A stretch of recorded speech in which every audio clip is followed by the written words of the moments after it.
Саламатсыздарбы, урматтуу телекөрүүчүлөр? Сиздердин назарыңыздарда Түз эфирдеги Сөздөн ишке программасы. Аны мен Тариел Чуңгулов алып барам.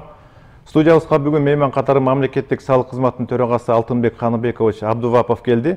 Алдыдагы 1 саатка жакын убакыт бою сиздер менен бирге жаңы салык кодекси, андагы тобокелдиктер жана артыкчылыктары, ишкерлерге салык төлөөчүлөргө тийгизген таасири, салык чогултуунун ийгилик кемчиликтери тууралуу маек курабыз. Эгерде сиздерде маанилүү суроо же сунуштарыңыздар болсо, түз байланыш телефондору аркылуу бизге суроо узатсаңыздар болот. Байланыш үчүн түз эфирдеги көрсөтүлгөн шаардык телефонго чалыңыздар. Телефонубуз 0312 67 04 76. Ал эми жазуу түрүндөгү суроолорду 0550 30 01 42 WhatsApp номеріне жөнөтүңүздөр.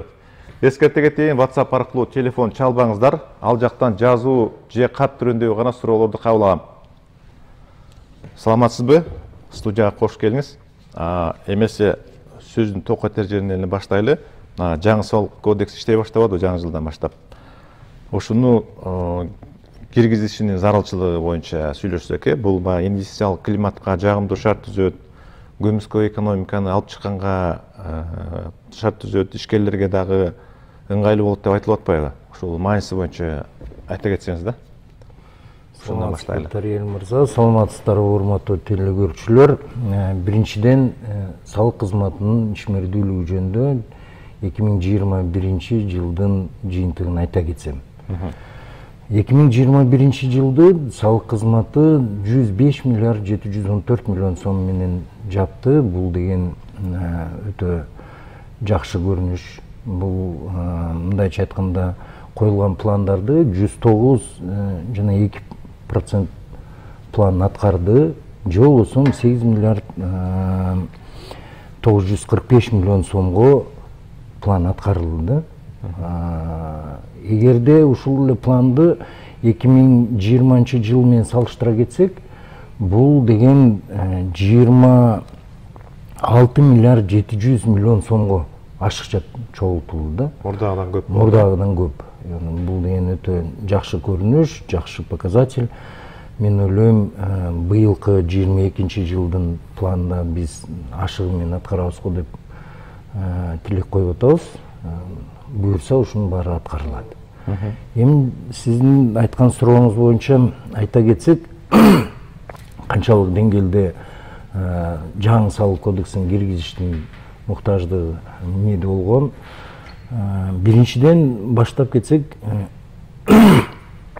бул кодексти биз Всемирный банк менен биргелешип жазып баштаганбыз да. Всемирный банк бул жерден каражат бөлүп, анан кийин бүт эксперттерди топтоп, ушул кодекс бир гана салыктар гана салыкчылар жазбасын деп туруп, бүт салыкчылар салык жаатында жүргөн эксперттердин баарын топтогонго аракет кылганбыз. И ушул кодекс жазылып чыккан да. Эми бул салык жөнүндө аябай көп суроолор жаратып атат. Мен токтоло кетсем, мисалга азыркы заманбап бүт фискалдаштыруу болуп атат. Ошол фискализациянын негизинде көп жерлерин кодексте оңдош керек туру келген. Мен сразу эле айтып кетейин, бул салык жаңы бир салык ойлоп тапкан жокпуз. Же бир жаңы бир ставкаларды ойлоп таап, ставкаларын көтөргөн жокпуз. Мындайча айтканда ыңгайлаштыруу болгон да болгону. Турмуштун зарылчылыгы, экономиканын талаптарына ылайык булам өзгөрүп турат да кошумчаланып дегенде. Эң туура айтасыз. Мисалга айта кетсек, бул Google налог кирип атат. Буга чейин биз булардан такыр эле салык ала алган эмеспиз. Себептенде биздин кодексибизде бул нерсе жок болчу да. Ал эми ушул жаңы кодекс чыккандан кийин биз уже мындайча айтканда Facebook, Google, Яндекс, ошого окшогон көп ири мекемелерден салык алууга мүмкүнчүлүк пайда болду. Ачылды, э? Ошондуктан мен ойлойм, бул салык кодексин сөзсүз кабыл алыш керек болчу. Бул деги эле бүт дүйнө боюнча салык кодекси жылына бирден мындайча айтканда өзгөрүп турат. Себеби бүгүнкү күндө фискалдаштыруу бүт эле мамлекеттерде аябай тез ылдамдык менен өсүп атат да, ошон үчүн бул жаңы кодексти жазуу, бул жазып алып чыгуу бул керектүү болчу да. Кыскасы ушундай. Бирок кээ бир ишкерлер айтып атат да, биз баягы жакшы биздин ага чейин сунуштарды бердик элек, биздин сунуштарыбыз эске алынбай калды деген сыяктуу пикирлер айтылды. Буга кандай дейсиз? Жок, бул жерде мен мындай тактап кетейин. Эгерде биз кайсыл бир тармакта салыкты өзгөртүп атсак, анын бардыгын эски, мындайча айтканда 21-жылы кайсыл салык менен, кайсыл ставка менен иштеп аткан болсо, ошол менен деле иштей берсе болот. Болгону биз кошуп бердик. Дагы мындан сырткары эгерде жеңилдетип бериш керек болуп атса, ошондуктан сиз мындайча айтканда бирдиктүү салык менен иштесеңиз болот. Эгерде бирдиктүү салык сизди кызыктырбаса, мурункудай мындайча айтканда общий налог менен тейлинсе болот. Ошондо эми баягы салык кодексин толук окуп чыккан киши сейрек болсо керек да. Анан ошондо буга чейинки иштеп келген эреже менен эгерде каалоочулар болсо, мурдагыдай эле иштей берсе болот. Эгер жаңы салык кодекси менен иштечү болсок, мындай эреже дегендей талап болуп атат да. Бул жерде жаңы кодексте ушул мындайча айтканда эки режим колдонуу да. Бул общий и бирдиктүү. Аны ар бир ишкер өзүнү ыңгайлаштыруу жолунда тандап алса болот. Общий дегени бул эски салыкта да бар болчу.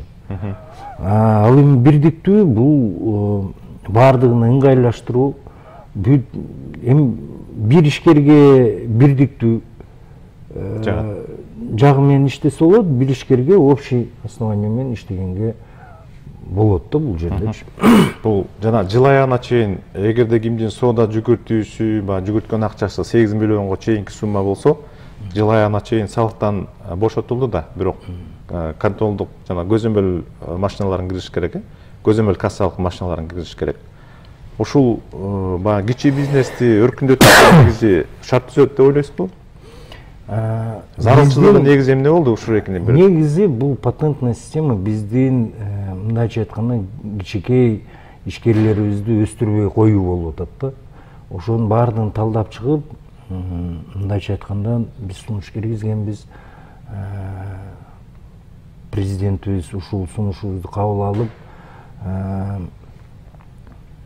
указын чыгарды, чтобы 8 миллионго чейинки ишкерлердин баардыгын мындайча айтканда салыктан бошотуу жөнүндөчү. Жеңилдетип берүү. Бунун баардыгы деги эле азыр биздин коомубузда тур эмес талкуу жүрүп жатат. Эгерде патент болгон чакта деле ушул ККМ аппаратын колдонуш керек да.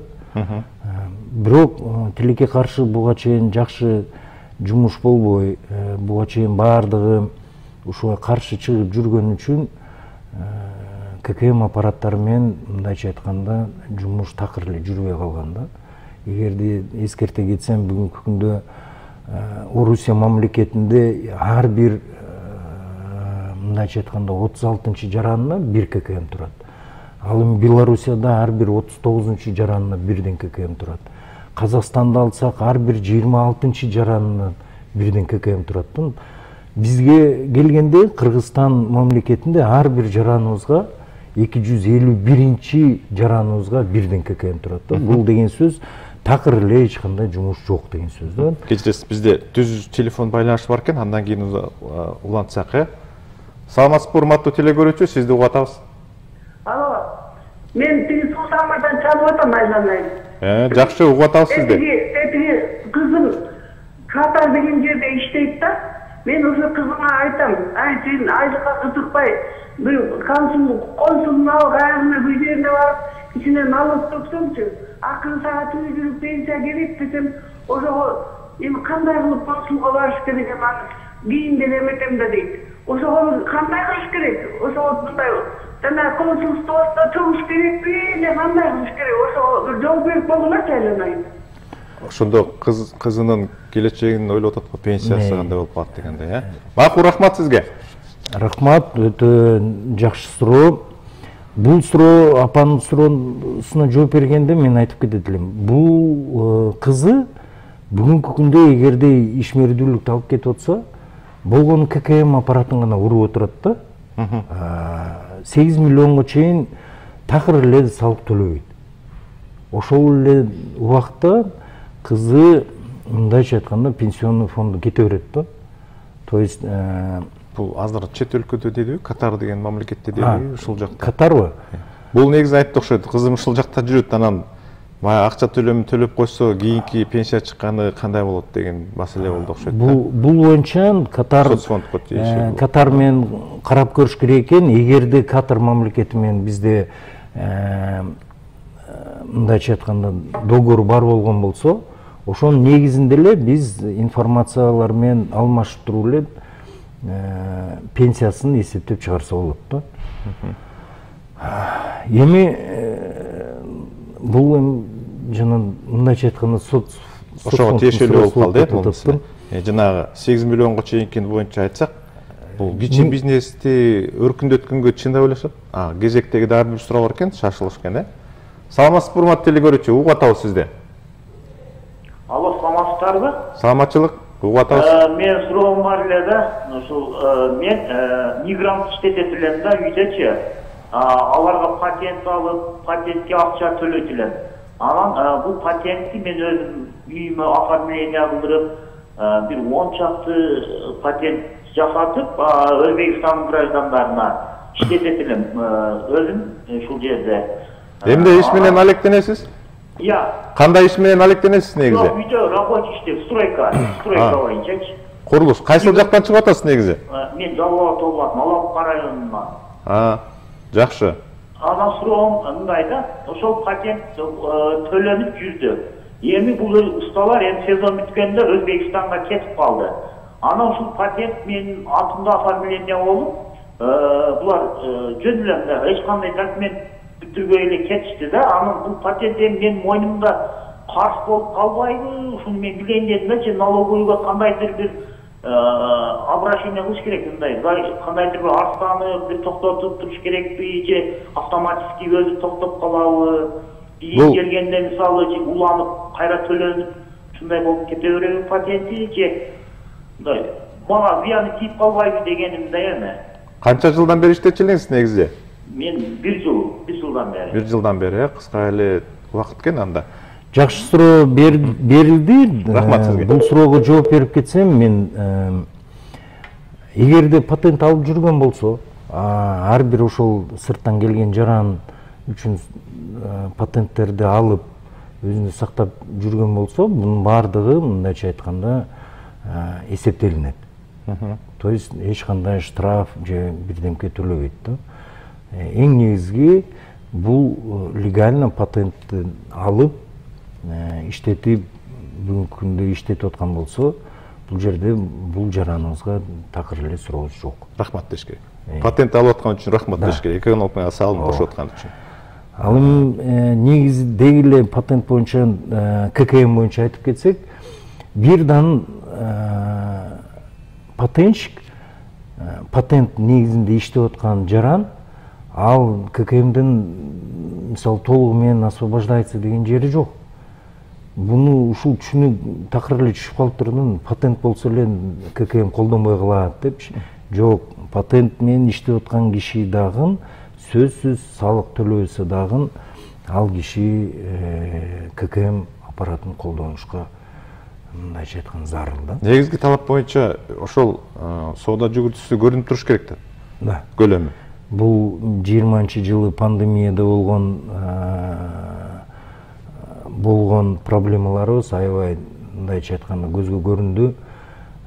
Ошол убакта мамлекетибиз такыр эле кайсыл жерде эмне товар кетип аткан, кайсыл жерде кайсы дары-дармек канчадан сатылып аткан, кайсыл дарыканада кайсыл дары бар экенин биз билбей отурганбыз да. Бирок мына фискалдаштыруунун негизинде биз уже быйыл июль айынан баштап кайсыл дарыканада кайсыл дары канчадан сатылып атат. Дагы эле ошол кампасында канча дары бар экен ушунун бар жоон көрүп калабыз да. Ушунун баардыгы фискализациянын негизи болот. Бизде кезектеги телефон чалып бар экен. Саламатсызбы, урматтуу телекөрүүчү, сизди угуп атабыз.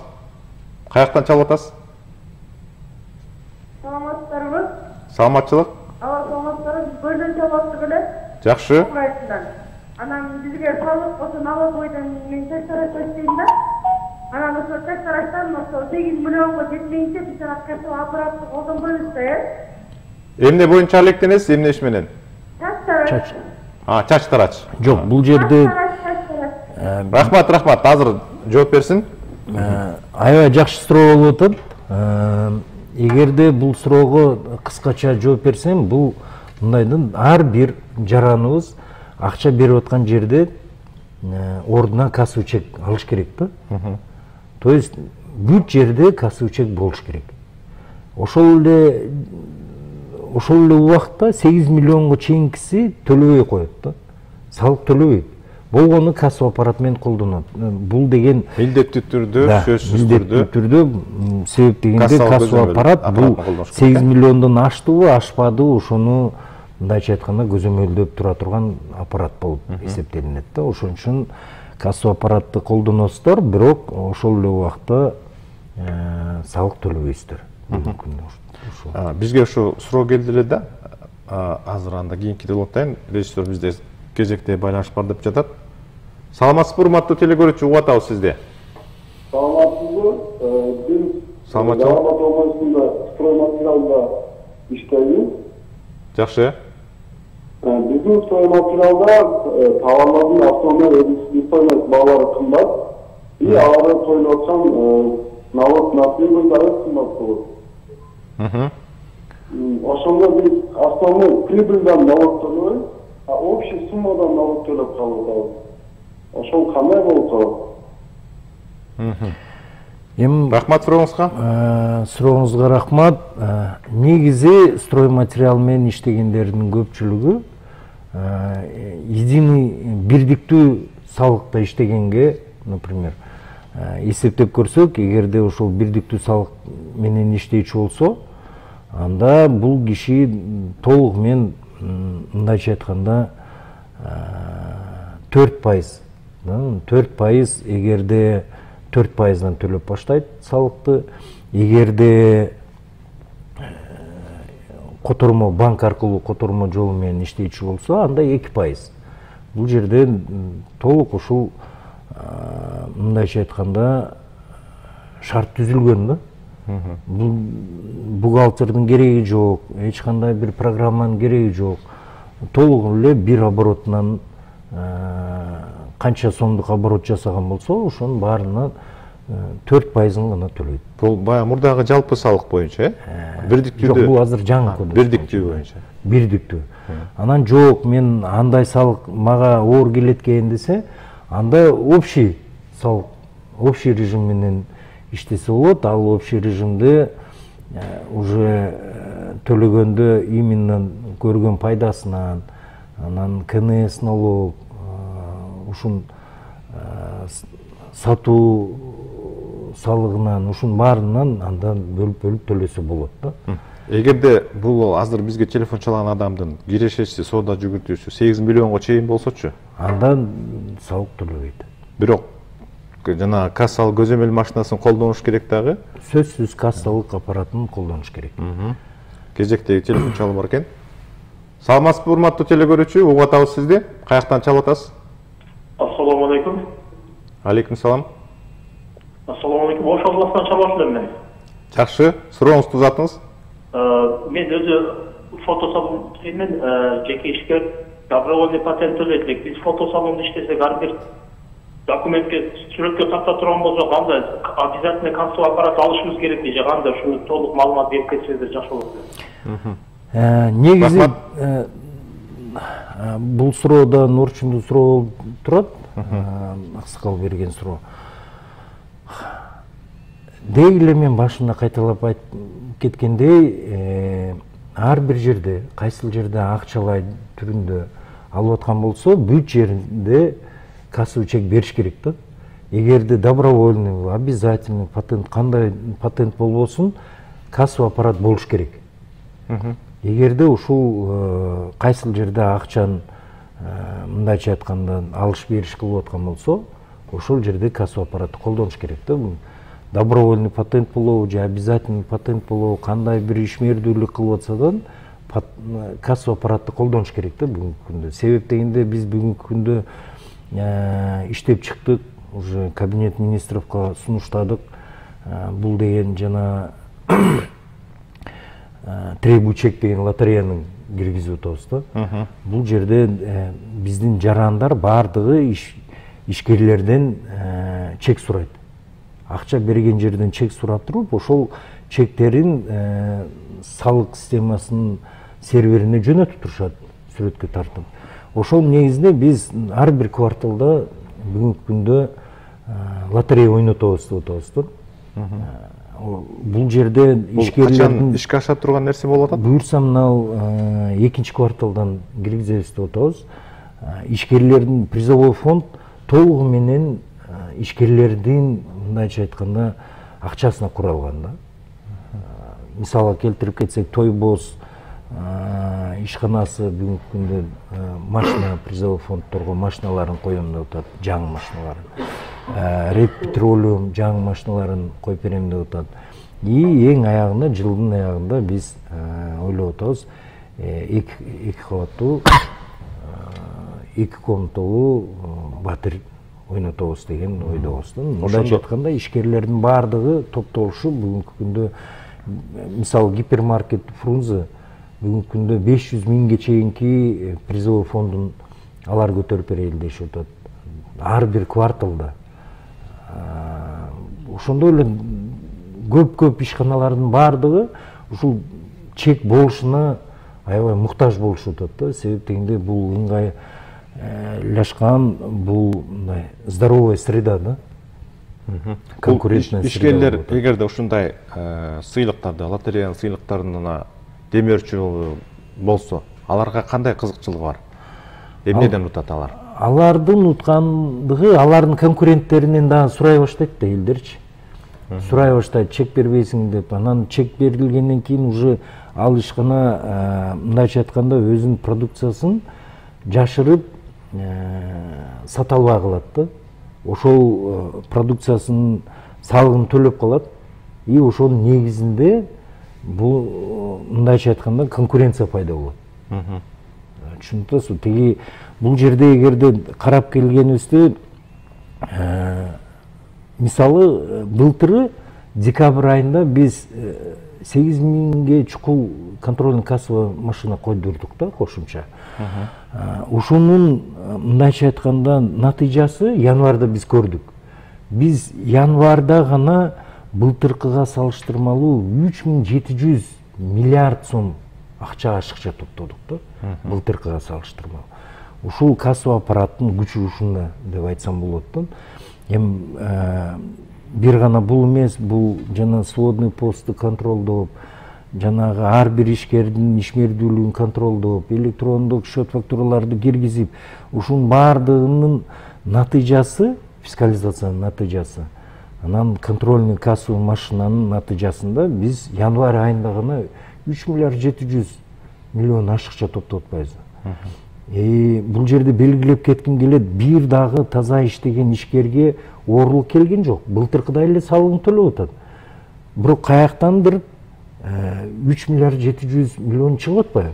Ушунун баардыгы мен ойлойм контролдук кассаны көбүрөөк көзөмөлдөп, биздин жарандарыбыз көбүрөөк сурап, мындайча айтканда ар бирибизде патриотизм, ар бирибизде ответственность пайда болгон үчүн салык системасы январь айында 3 миллиард 700 миллион сомго ашыкча топтодук да. Бул деген мындайча айтып кетсек, социалдык канча маселелерди чечип атат. Бул деген канча биздин пенсионерлерибиздин пенсиялары көбөйүп атат. Бул деген канча деген биздин мугалимдерибиздин айлык маянасы көбөйүп атат да. Ушунун баардыгы контролдук кассовый машина болгону 8 миңге гана көбөйгөн. Эми элестетип көрүңүз, ушуну 4-5 эсе көбөйтсөк кандай болот? Ошондуктан биз эсептеп көргөнүбүздө былтыры 155 миллиардты топтойбуз дегенибизде биз ушуну эсептеп чыгып, ошон үчүн мындай чогуу табабыз деген натыйжага келгенбиз да. Эгерде ушул жумушубуз жакшы ишке ашкан болсо, 2022 жылы мына мен бүгүнкү күндө толук жоопкерчилигим менен айтылам, биз 155 миллиард эмес, биз 170 миллиарддан ашык топтой алабыз. Ушул жерден суроо бере кетейин да. Мына былтыркы жылда 105 миллиард топтодуңуздар да. Быйыл жыл аягына чейин дээрлик 156 миллиард топтой деп атасыздар да. Бул 1-2 жылга караганда экеси болуп атпайбы? Негизичи экеси чоң сумма болуп атат да. Экеси эмес, мен тактап кетейин, 5 эсе. Мисалы жылына бизде 8%дан гана көбөйүү болуп келген да. Мындайча айтканда 108%. Ушинтип жылдан жылга 108%дан кошулуп келген. Бул негизги эмненин эсебинен болуп атат? Мисалы товарлардын баардыгы кымбат эле болуп атат. Мисалы экономикада өтө чоң баягы ири өзгөрүүлөр деле байкалган жок да. Мурдагы темп менен келаткан десек да. Эмнеден улам мындай дароо секирик жасалды да? Мен ойлойм, бул жерде эң негизги биздин ишкерлерибиздин активдүүлүгү, патриоттуулугунун мындай өзгөчө бир башкача болуп чыгып атат. Андан кийин салыкчылардын да мындай патриоттуулугу болуп атат. Бул жерде сөзсүз бунсуз айтканга болбойт. Анан бул жерде негизи автоматизация болот да. Автоматизация, бул фискализация деген көп жерде адам баласын кол тийгизбей туруп машина өзү эсептеп чыгарат да көп нерсесин. Ошон үчүн биз мисалы 21 жылдын башында жыйынды пост деген система киргиздик. Бул деген 21 жылы биз электрондук счет фактураларды киргиздик. Деги эле көп мындай фискализациянын өнүгүшүнө көп системаларды киргизип атабыз да. Быйылкы эле жылдын эсебинде биз мисалы карап келсек, январь айында биз уже киргиздик акциз менен сатылган, мындайча айтканда, тамеки продукциясына. Тамеки киргиздиңиздер, киргиздик. Бул да өзүнүн чоң натыйжасын берет деп туруп отурабыз. Электрондук акциз кирди. Электрондук акциз бул ар бир сигаретте, ар бир пачкасында уникалдуу код болот.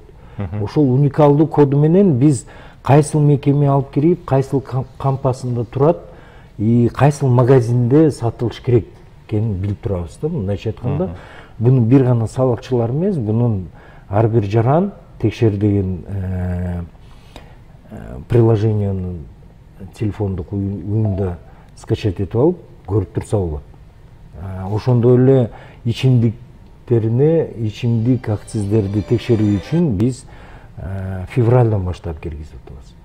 Мен ойлойм, июлдарга чейин бул пилоттук болуп кирип атат. Июлдан баштап биз дары дармектерди толугу менен текшерип турабыз деп атабыз да. То есть ар бир дары кайсыл мамлекеттен келип бизге, кайсыл жерден өтүп, кайсы кампада туруп, кайсы аптекада сатылган көрүп калабыз июлдан тартыпчы. Буюрса кийинки жолугушууларыбызда мен ойлойм отуруп, ушул жерде туруп, биз кайсыл дары, кайсыл жерде канчадан сатылып аткан көрүп алсак болот. Так билип калса болот экен, Бул электрондук акциз болгондо ошондо анысы жок товарды эч жерде сатылбай калат экен да, так аныкталып калат экен да, билинип. Буга чейин бизде акцизный марка менен текшеришибиз бизчи. Бирок ошол акциз маркасы, мындайча айтканда, ишкерлердин көбү буларды ксерокопиядан чыгарып алып, клейлеп коюп туруп көрүнчү эмес да. Азыр эң болсо ар бир жараныбыз уникалдык кодду киргизтирип эле сүрөткө тартып, ошонун негизинде эле текшере алса болот да. Ошол жерден эле сатып алуучу да текшерип алса болот. Ошол жерде сатып алуучу келип туруп, жанагы ошол спирт ичимдиги болобу же тамеки продукциясы болобу, ошону текшер деген программа менен текшерип алып эле көрсө болот. Абдан жакшы экен. Кезектеги суроо бар экен анда. Саламатсызбы, урматтуу телекөрүүчү, сизди угуп атабыз. Кайсыл жактан чалып атасыз? Алла саламатпы. Мен Саламат бол. Бишкектен чалып атам, пенсионеркамын. Но дары-дармек жөнүндө айтайын дедим эле. Как раз алда бала айтып атат. Дары-дармектин жасалмага качан арзандатпаңар беле. Болгон эле дарыларга 5 сом 10 сомдон эле арзандатып коюп, азыр кайра эле мурункунун баасына сатып атат. Но керектүү давлениянын, жүрөктүн дарыларын алсаң баардыгы кымбат азыр. Общий мурун пенсионерге 5% кылып берчү, азыр анысын дагы токтотуп коюшту. Ушуну кандай кылабыз? Ушуну дагы көрсөтмөсөңөр болобу? Макулураак. Пенсиябыз дарыларга жетпей калып атат айнала. Рахмат сиздин сурооңузга. Аябай апабыз жакшы Орчундуу суроо берди. мындай суроону берип жатат.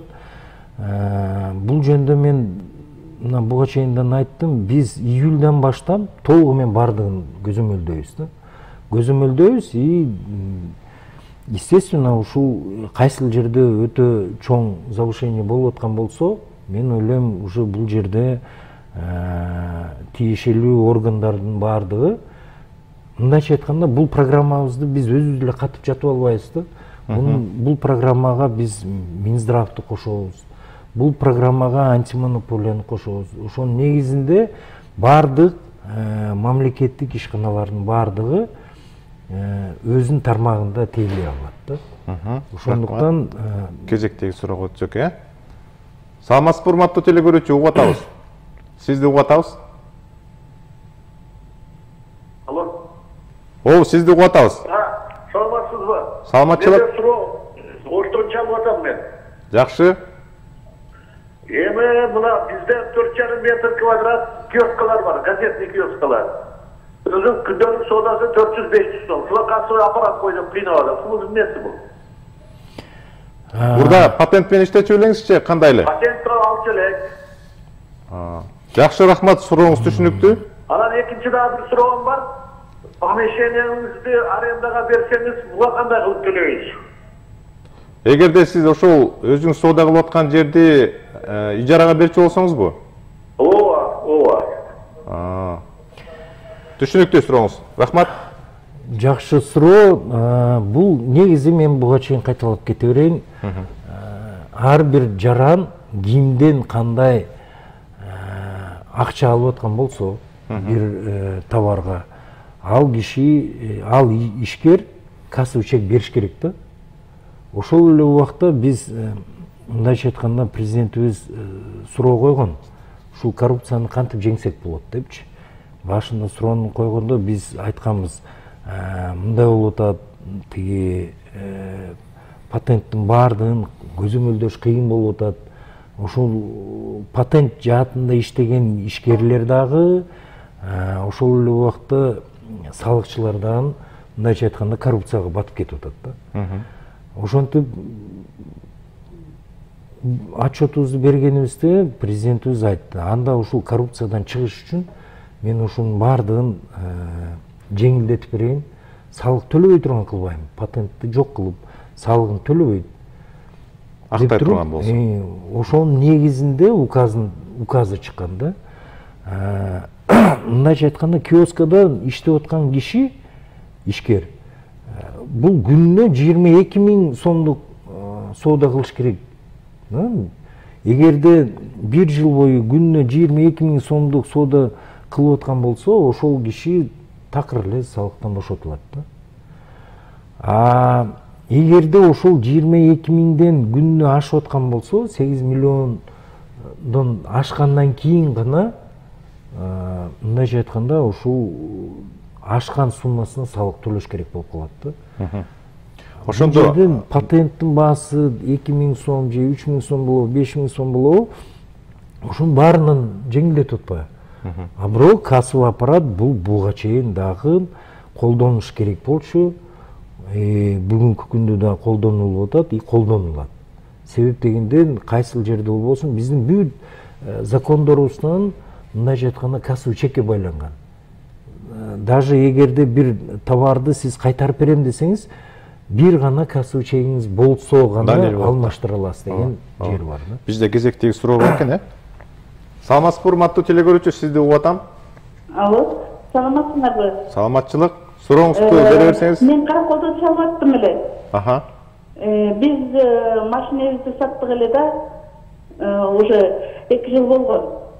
Анан ошону оформить этип берели десек, налоговыйга эмесин төлөгүлө дейт. Биз айылдарга төлөгөнбүз да. 2 жылдыкын 21-жыл, 20-жылдардыкын айылдарга төлөгөнбүз. Анан эми ошолордун квитанциясын алып келгиле дейт. Биз Бишкектен барганбызда Караколгочу. Анан эми аларды деген табыш кыйын болуп калды, тиги квитанциялардычы. Ошону мисал үчүн область боюнча компьютерге киргизип койсо болбойт беле. Анан эми аны биз кайра таба албасак, анан кийин бизге салык төлөйсүңөр деди. 2000 сом 2 жылга 1 жылдыкын алып салдык деп. Анан пенсиясы менен 1,5 миң өзүнчө, 2080 сом өзүнчө, 1580 сом өзүнчө төлөттү. Жакшы, сурооңуз түшүнүктүү. Эжебиз жакшы суроо берди. Бул суроого жооп бергенде мен айтып кетейин, эгерде бизде бүгүнкү күндө салык системасы бүт базасы бир да. Ооба. Эгерде Бишкекке келип анан ушул справкасын ала албай аткан болсо, төлөө боюнча кайсыл убакытта төлөгөн, фамилия, имя, отчествосун эле айткан болсо, ошонусуна карап, базадан карап туруп, бул жердеги салык системадагы мындайча айтканда справкасын берип койсок болот да. Бул мисалы, бул эжекебиз азыр Бишкекте турам дедиби? Караколго барыппы же башка, бул эле эжекебиз эмес, башка да ушундай мисалдар болушу мүмкүн да. Жергиликтүү мисалы Нарын болобу, Ош болобу, Бишкек болобу, ошол жергиликтүү салык кызматына кирип эле базадан карап туруп, машинанын номерин, фамилиясын айтса эле чыгат да. Да. Муну татаал эч нерсеси жок болуш керек. Татаал жок. Такыр эле жок. Андан сырткары биз мына быйылкы жылы центр обслуживания предпринимателей ачылган. Бул деген мындайча айтканда ишкерлердин центри деп туруп ачылды. Тейлөө борбору. Тейлөө борбору. Бул жерде бир гана салыктын гана мындайча айтканда жумуштарын эмес, ишкерлерибиз башка мамлекеттик ишканалардын 9 мамлекеттик ишканалардын сервисин алып чыгып кетсе болот да. Ошол жерге деле кайрылса болот. Ошол жерге кайрылып жолу менен Ибраимова көчөлөрүнүн маселесин чечип кетсе. Элдарада мурда имаратында. Ооба. Мен телекөрүүчүлөргө кайрыла кетелим. Мына WhatsApp'ка телефон чалып атышат. Ыңгайсыздыкты жаратып атат да. Бул WhatsApp номерге жазуу түрүндөгү гана өзүңүздөрдүн катыңыздарды жөнөтсөңүздөр, жазуу түрүндөгү гана кабыл алабыз да. Кезектеги телефон чалуу бар экен. Саламатсызбы, урматтуу телекөрүүчү, сизди угуп атабыз. Саламатсызбы? Саламатсызбы. Угуп атабыз сизди. Кайсыл жактан чалып атасыз? Оштон чалып. Жакшы. Биз стройматериал сатабыз да. Ошого мына 4% салык төлөнөт деп атат. Мисалы цемент сатабыз да. Цементтен 1 килограммына 20 теңге коюлат. Ал деген 1 тоннасына 200 сом коюлат да. Бирок баасы кымбат. Бирок пайдасын эсептегенде аз. Анан 4%дан төлөгөндө кандай болот? Анан дагы бир суроо да. Мисалы товарларды саткандан кийин возврат келет да. Возвратта кандай болот? Насыя болот, насыялар берилет. Бул рахмат сурооңузга. Бул жанагы каалайбызбы, каалабайсызбы, кассалык көзөмөл машиналар болсо ыңгайлуу болчу да экен, Бул эгерде жарандарыбызга саткан болсо, анда кассовый чекти колдонот. Эми бул жараныбыз, бул ишкер кайсыл мындайча айтканда кайсыл тармагында салык төлөш керек да. Цемент сатып аткан болсо, бул ишкерибизге мен ойлойт элем общее основание деген салык бар. Бул жерде сатып алып, ошол эле убакта сатып, буга чейинки кандай буга чейин иштеп жаткан болсо, ошол эле жумушун алып бара беришет да. Мурдагыдай эле иштей берет. Мурдагыдай эле иштей берет. Бул эгерде жанагы банктык счет фактура боюнча болсо, ал дагы ого өтөр жеңил болуш керек эле. Эгерде банктык болгондо, андан жеңилдик болмок да. Бирок эми бизде көпчүлүк жерде цемент алуучу жарандарыбыз накталай менен келишет да. Ошондуктан кассовый чекти колдонуп аларды мындайча айтканда общий основание менен тейлесе болот да. Бизде кезектеги суроо бар экен. Саламатсызбы, урматтуу телекөрүүчү, сизди угуп атабыз. Каяктан чыгып атасыз? Алло.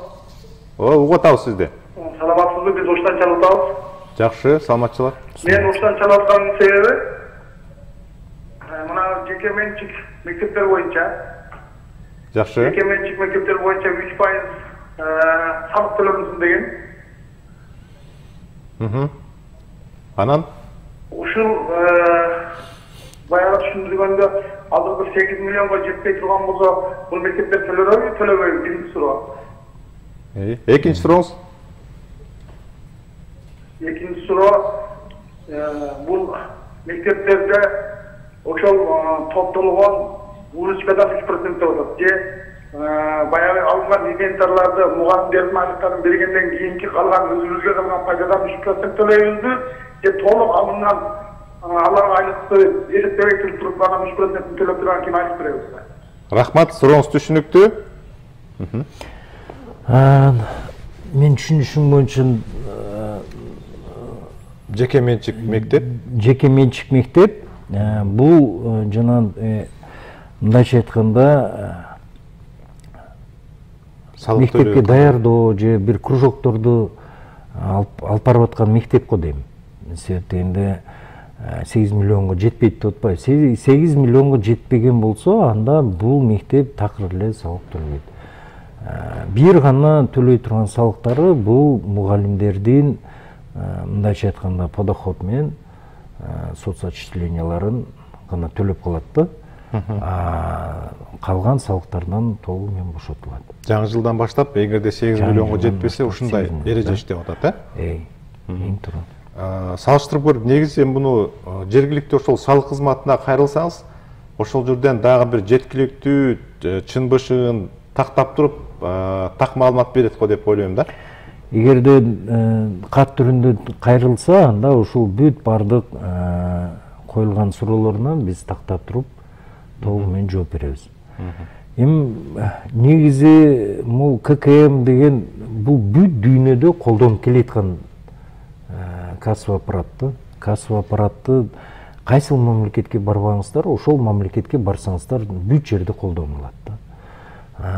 Эгерде бир кандайдыр бир жаран чет мамлекеттен келип туруп бизге ушул келгенде эле бир соода кылчу болсо, анан ошол эле убакта соодасын жасагандан кийин контролдук кассовый аппараттын чеги берилбеген болсо, анда ошол сырттан келген жаран бир аз түрмөсүз ойлоп калышы мүмкүн. Себеп дегенде кассовый чек бул деги эле бир мындайча айтканда коррупциянын башталышы да.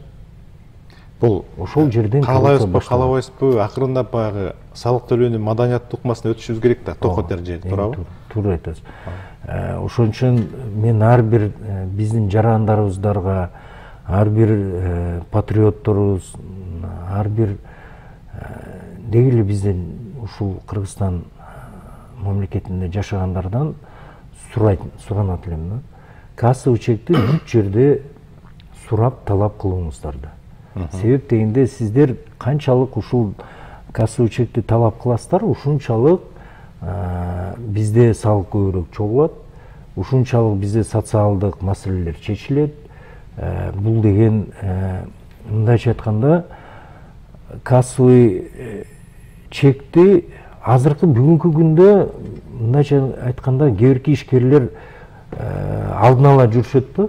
Кассовый чекти биз чыгарып ушунун кассовый чектин талап кылгыла десек, азыр кээ бирки ишкерлер кассовый чекке окшоштуруп эркиперный чекти чыгарып алыштыр да. Ошон үчүн кандай чек дедиңиз? Эркипер чек деп коет да. Ошон эми кассовый чекке окшош чектерди көргөзүп.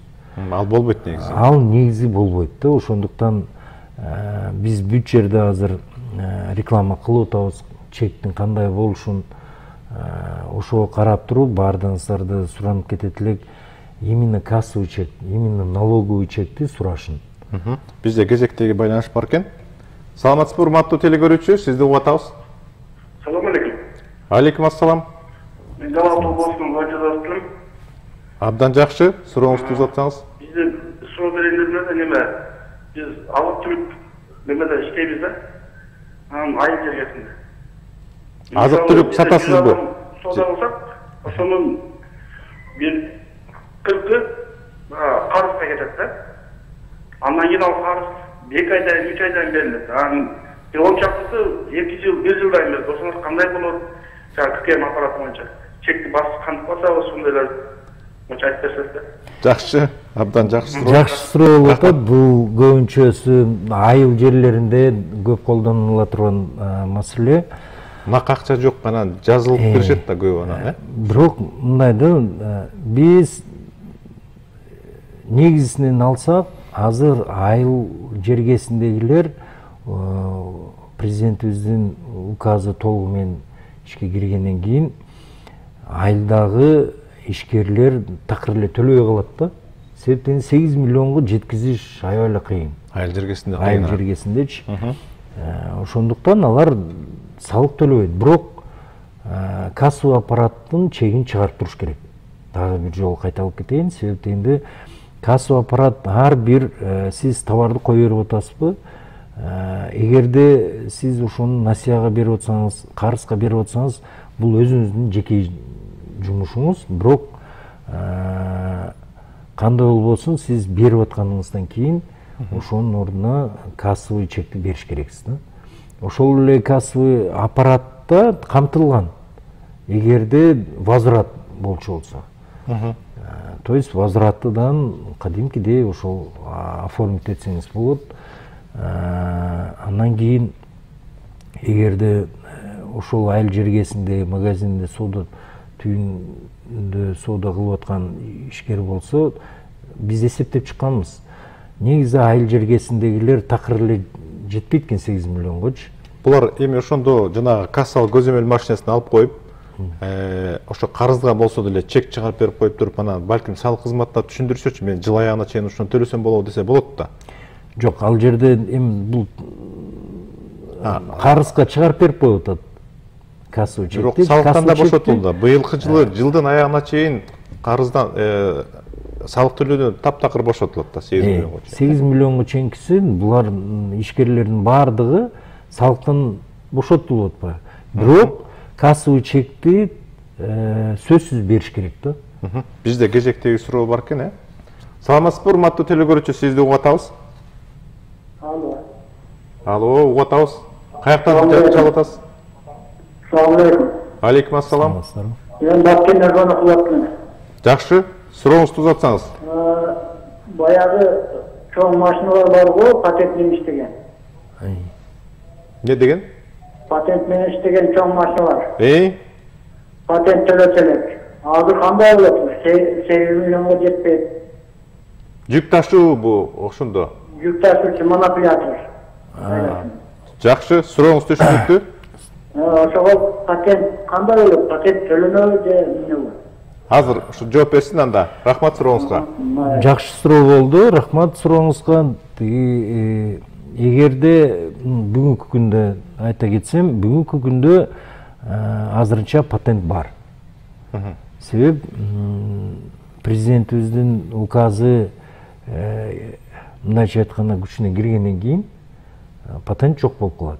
Ошол кезде болгону кассовый чекти телефон, уюлдук телефонуна жүктөп алат.